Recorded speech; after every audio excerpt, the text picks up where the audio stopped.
Okay, well, today we are kicking off a brand new series. It's a series called Unfair, Illogical, and Completely Unexpected. We'll get to why in a couple minutes, but the reason why I'm excited about this series is because it's one of those series that no matter where you are or how you feel about church, it can speak to exactly where you are. It's something that if you've never been part of church before, it's something that can be eye-opening. If you've been part of church before, it can be something that is energizing, something that we need to be reminded of.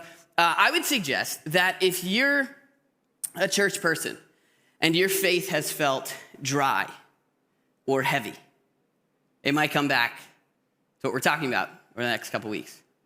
If you're not into church, if you're just here today to make somebody happy, and you've found this whole thing unappealing, right, unimpressive, not interested, my guess is that it comes back to understanding, or maybe not understanding, this whole concept. So I'm excited about it. But here's where we'll start. Have you ever thought about being shipwrecked? Right, real positive note, okay? Have you ever thought about that before? Like, what it'd be like, you know? There are some things that bother me. There's some things I have nightmares about, like bears chasing me, if you were here last week, right? Shipwrecked is not really something that, bothered me all that much for a really long time. I saw the movie Titanic. Anyone see Titanic? Yeah, okay. Tom has not seen Titanic. Yeah, what has he been doing? I don't know. I saw that, and I remember just thinking, okay, I like to think I might have made it through that. The idea of being shipwrecked really never bothered me all that much until a couple months ago in October. I was going up to New Hampshire, and so I went to Port Jeff, and I took the ferry from Port Jeff to Bridgeport, and it was late, and it was cold, it was dark, and I like to go outside, so I went up on the deck, and I'm looking around, and it is just freezing. And you can't see anything in the water. And so, of course, I start thinking about Titanic, right? And I'm like, oh, no. There is no way I would have made it on the Titanic, And all of a sudden, this thing just became so much, the idea of being shipwrecked became so much worse to me. And so I, got out of the cold and went downstairs and ordered one of those nice big pretzels, right? And sat, next to one of the lifeboats. But shipwreck, pretty rough, right? Okay, so we have documentation, several sources, actually, of someone who has been shipwrecked multiple times. One of the early followers of Jesus who had been shipwrecked not once, not twice, not even 3 times. Some even say it may have been 4 times he was shipwrecked. 4 times. And the idea of him being shipwrecked is just a footnote in his resume of horrible things that have happened to him, right? If you've ever been shipwrecked or you have a friend who has been shipwrecked, they are the friend who has been shipwrecked, right? That is the thing about them because it's such a unique thing. But for him, it happened multiple times, and it was just one part of a list of really terrible things, right? And so here's the list. This is the Apostle Paul. He's one of the early followers of Jesus. We talk about him a lot. Here's his resume of horrible things, okay? He says, 5 times I received from the Jews 40 lashes minus 1, the religious authorities. 40 lashes minus 1, that's 39, which is a formal type of beating. He's not giving us an opportunity to brush up on our math. He says, 3 times I was beaten with rods. Once I was pelted with stones, which was a way that crowds tried to kill people. He says, 3 times I was shipwrecked. There's the little note, just a little blurb, shipwrecked. And he says, I spent a night and a day in the open sea. I've been constantly on the move. He says, I've been in danger from rivers, danger from bandits, in danger from my fellow Jews, in danger from Gentiles, non-Jews. He says, in danger in the city, in danger in the country, in danger at sea, in danger from false believers. And he's still not done. He says, I have labored and toiled and have often gone without sleep. He says, I have known hunger and thirst and often gone without food. I have been cold and naked. He just goes on and on and on about all these horrible things that have happened to him. This is one of the earlier followers of Jesus, right? And the thing that's amazing about this whole resume is that he wasn't even doing anything wrong. This isn't like, where he's reaping what he sowed. This isn't karma. This is like he finally got what he, had coming to him. He was trying to actually help people. This is not like the kid in the class that always loses recess because he's never doing the right thing. This is someone who is spending his life trying to help the faith of other people. And yet all these horrible things are happening to him. And what I find just incredible about all of this is that it didn't ruin him. It didn't ruin him. Like, you could say that his life, the circumstances of his life were unfair. They didn't make sense. They were illogical. And they were often completely unexpected. Like, if I were him, I would stop going on boats. And yet it doesn't ruin him. If it were me, honestly, I feel like I would become like this bitter, angry, burnt out, hard person. From just one thing after the next, but he doesn't. He doesn't. In fact, he says, this is the guy who said, we should rejoice always. It's the guy who said we should give thanks in all circumstances. We've talked about all these passages here if you've been with us. It's the guy who said he has learned how to always be content. Last week we talked about worry. He's the one that wrote it. Don't be anxious. It didn't ruin him. It didn't ruin him. And so I read that and I'm like, well, how? Like, I want that. I want that. I want to know how to not become bitter, angry, burnt out, and hard. I want to know how to bounce back from life's unexpected difficulties. How do you get there? Like, what is going on in your mind? I met somebody this week, and I was so impressed with them. Like, as soon as they, flip the switch, and I'm like, okay, you're onto something. I took out my little notepad, and I was like, I need to know everything about you. It's like, what time do you wake up in the morning? What kind of books do you read? What kind of cereal do you eat? I want to know what's going on in your head. And that's how I feel when I read this. I'm like, how is it that he becomes like this? I don't know about you. Right? Like, maybe you haven't been shipwrecked, but maybe your career has been. Maybe it feels like your marriage has been shipwrecked, or your mental health has been shipwrecked. Over the past 2 years, you had plans, you've had dreams, you've had hope, and it's been shipwrecked. You don't have to go very far. You don't have to speak to too many people to pick up on the fact that the vibe that people are feeling, starting or maybe continuing to feel bitter, angry, burnt out, and hard. And it's because life has been unfair, illogical, and completely unexpected. No one saw this coming. And so what's his secret?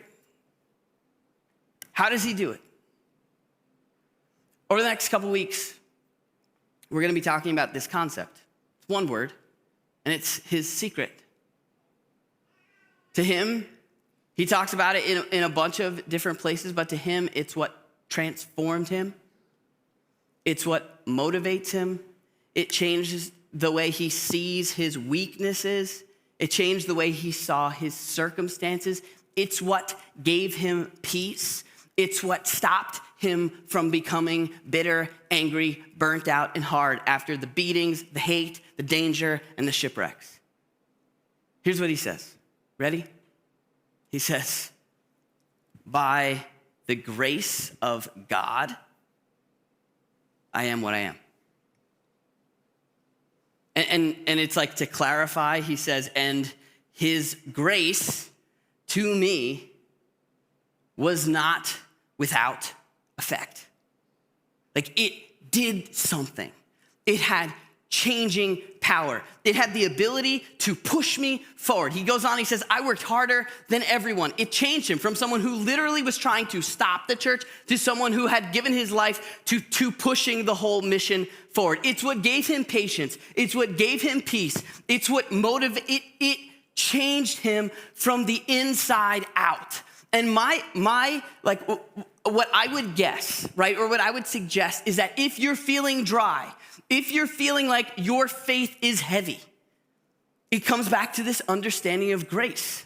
If you feel like this whole thing is unimpressive and unappealing, it comes back to the understanding of grace. To him, this was everything. And if you were with us a couple weeks ago, we talked about shame. And in that message, we talked about grace, right? And we talked about how like the whole thing, this whole shebang, everything that like it comes back to and is built on this idea of grace.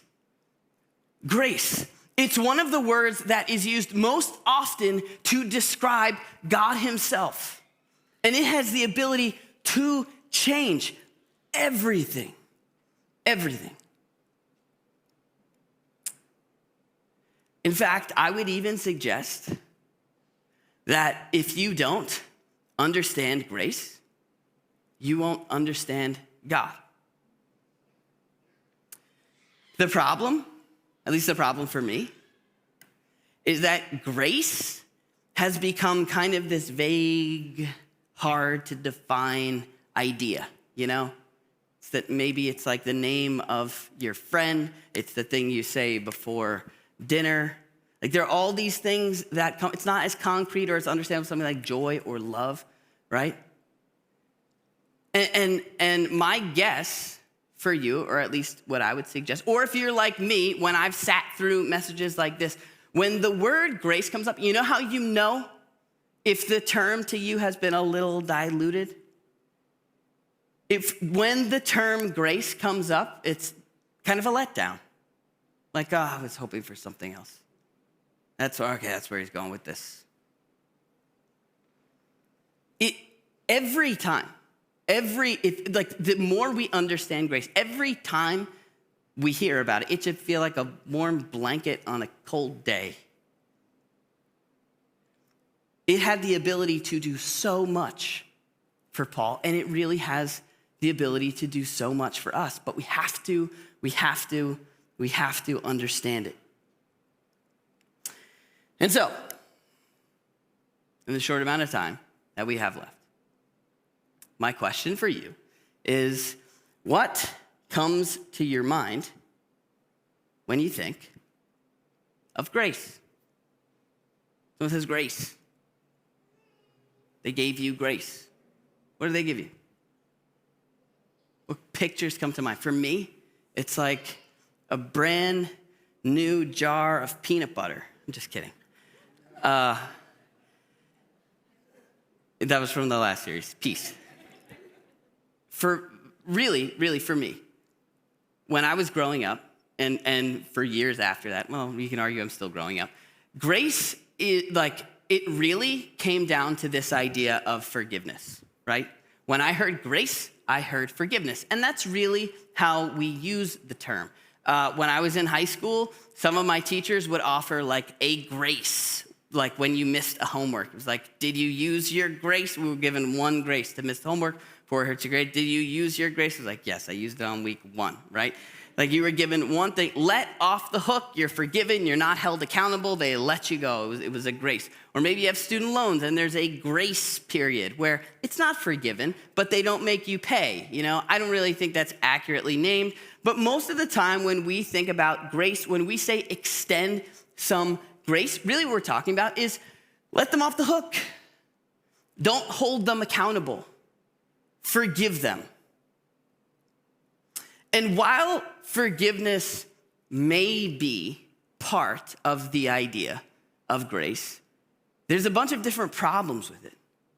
Like the first problem with associating grace with forgiveness, or using the word forgiveness to define grace, is that every time you think of grace, it's seen in light of your wrongdoing, right? And it can create like a feeling of indebtedness rather than a feeling of motivation. The issue with grace being forgiveness is that if you look at other passages, if you're familiar with the New Testament, all the other places the word grace is used, a lot of times it just doesn't quite make sense. Like in one passage, Paul's talking all about his weaknesses, and he's told, well, my grace, God says, my grace is enough. It's sufficient for you. And if that just means forgiveness, like, well, what does that even mean, right? It's like we're trying to fit a square peg in a round hole. How does forgiveness help with weaknesses? When he says, is he saying I am what I am because I've been forgiven? Like that's part of it, but it's really just the tip of the iceberg. And the issue is that it, like I said, it can create a feeling of indebtedness. Like if someone pays for your lunch, they give you something that's undeserved, right? It's not like you're just super motivated now to go live for them, and there's this feeling like, all right, well, I better not forget my wallet next time. There's pressure to perform. And so while forgiveness is part of the idea of grace, really, in some ways, we're selling it short.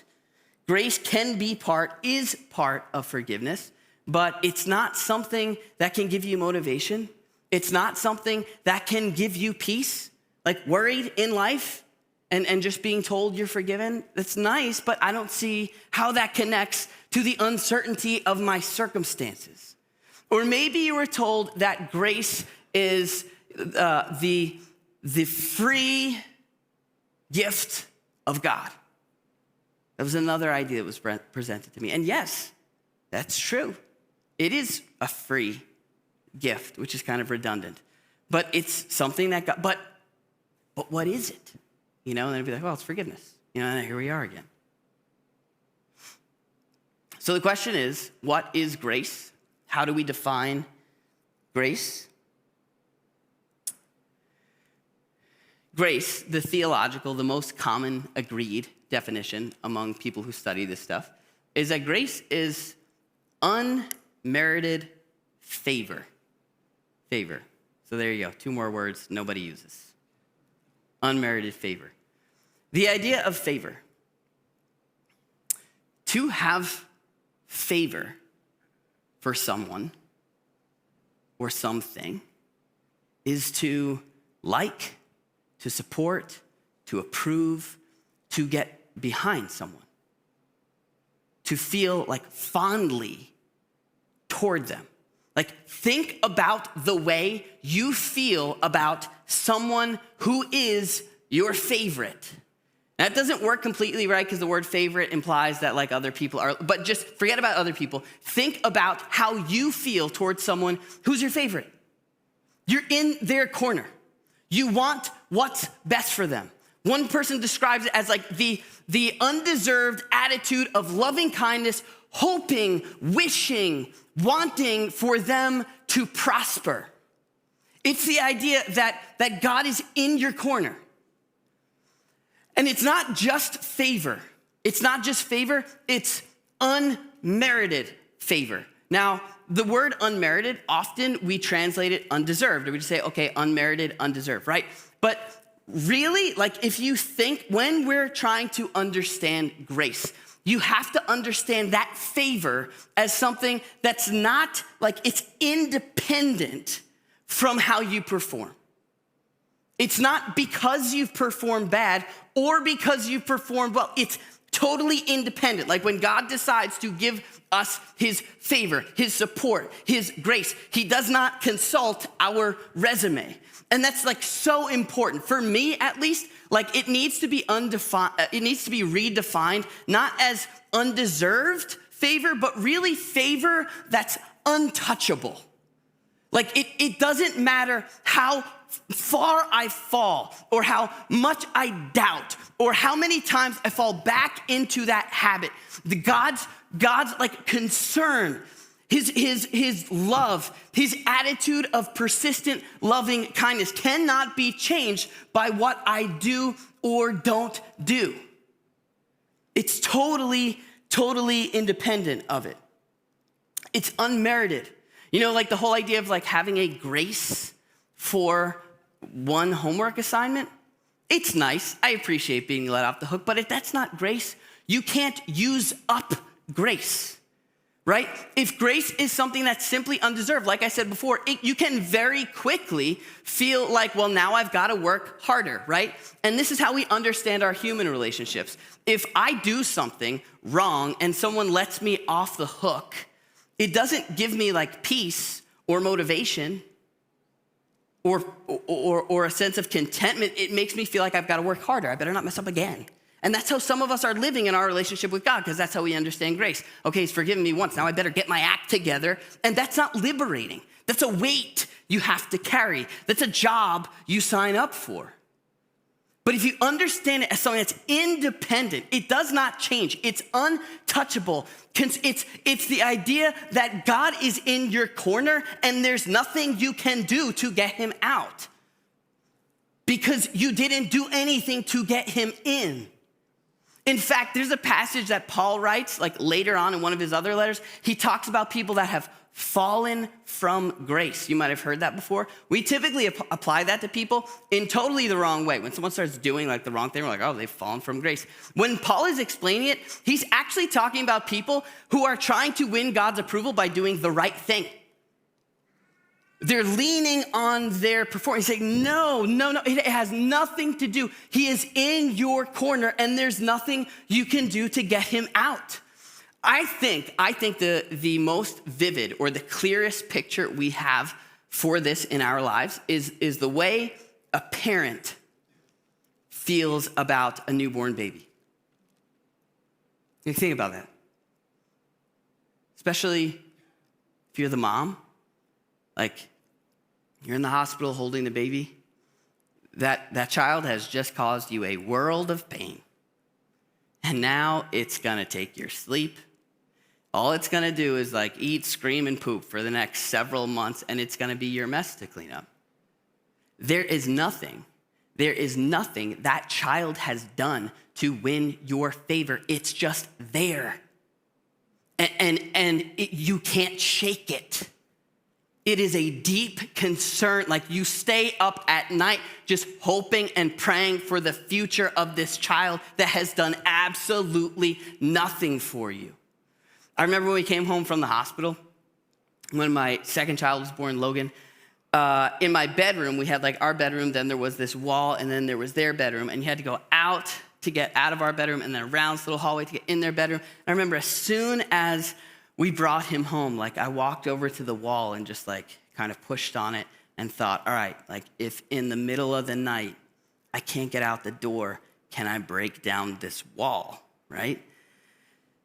And so we decided we were gonna have to get smoke detectors because that wasn't gonna happen, right? But it's like this child has done nothing for me, done absolutely, and yet I am willing to break down walls or to attempt to break down because I am so deeply concerned about his well-being. The word grace in the original language, it actually comes from the word joy. The word grace is charis, the word joy is chara. And I'm not saying that grace is joy, but the word is supposed to carry that sentiment. Grace is the idea that God finds joy in you. And for me, like this kind of opens the door. It starts to explain things a little bit. Other things start to make a little bit more sense. Some of those other passages that we've talked about. Right? Like all of a sudden, okay, like I get how Paul could say, by God's grace, I am what I am. Because I know he's in my corner. I know I don't deserve it. I know I'll continue to mess up. But what keeps me going is knowing that he's behind me. I can understand how that might give you peace, right? Not just forgiveness, like, okay, I did a lot of bad things. Now God forgives me and now I have peace. No, but knowing in every circumstance, there is a God who knows exactly where you are, exactly what you're struggling with, and is in your corner and you can't get him out. Like that makes sense. When we read passages that say things like, by grace, you've been saved, right? Our entire helping relationship from God is based on grace. If it's forgiveness, like fine, that's how I understood it for a really long time. Like it's all about the fact that I did it wrong and God's gonna let me off the hook. Is that true? Sure. But you understand like how much more of a punch it packs when you understand it to mean all of this is based on the fact that God is in your corner. What Jesus did, he did because he's for you, because he's in your corner, because he has a special, deep concern for you, and there's nothing that you can do to change that. And that's what leads to peace. This, especially if you're someone who has been maybe burnt by the church or seen church as a place where they just beat you with rules, like the idea of grace should be something that changes the way you hear everything that God says. Knowing it's coming from someone who cares for you deeply. It should change the way we see our failures. Knowing that it's not like, okay, well, how many more graces do I have left? Right? He must be like really annoyed now that I've done it again. Knowing like, no, his attitude, his posture of persistent, loving kindness it has nothing to do with how you've gotten it right or wrong. In fact, I think, like personally, I am so much more comfortable with people walking away from this church because they don't believe that this whole message, the whole idea of Jesus, that they don't believe it's real. I'm okay with that. What I don't understand is when people walk away or push away or keep it at an arm's length because they don't believe that it's good. And what you'll find is if you talk to most people in this community, most people you work with or go to school with, the reason they don't like church, the reason it gets weird when you bring up church is because it's not because they don't think it's real, it's because they don't think it's good. And so nobody wants to be part of it. This all comes back to the understanding of grace. And so here's the idea I'll leave you with. I'm going to call the band back up here. We'll wrap up in a minute or two. John was a follower of Jesus. In fact, some people would say he was his best friend. He went with him everywhere. He was known as the disciple that Jesus loved. It's a pretty cool title, but he gave it to himself. And here's how he describes Jesus, right? He says, the Word became flesh. The Word meaning Jesus. There's a lot of theological stuff behind here. He says, the Word became flesh, became human, and made his dwelling among us, which is a reference to the book of Exodus. God came to live with us, right? He says, we have seen his glory. We have seen the essence of who he is. The glory of the one and only Son, Jesus, who came from the Father. And here's what that glory looks like. John writes, he came full of grace and truth. He goes on and repeats that. And later says, we have received grace upon grace. In other words, Jesus is like grace with a face. He is the closest thing we have to a concrete example of grace. And so for the next couple weeks, we're going to look at interactions that Jesus has with people. And my hope is that when we see grace in Jesus, we'll start to understand how grace should affect our own hearts.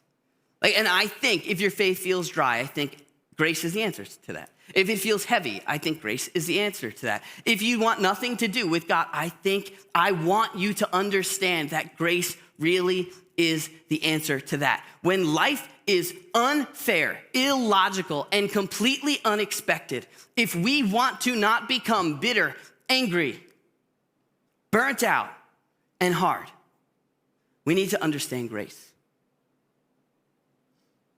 And so, I'll spoil it for you.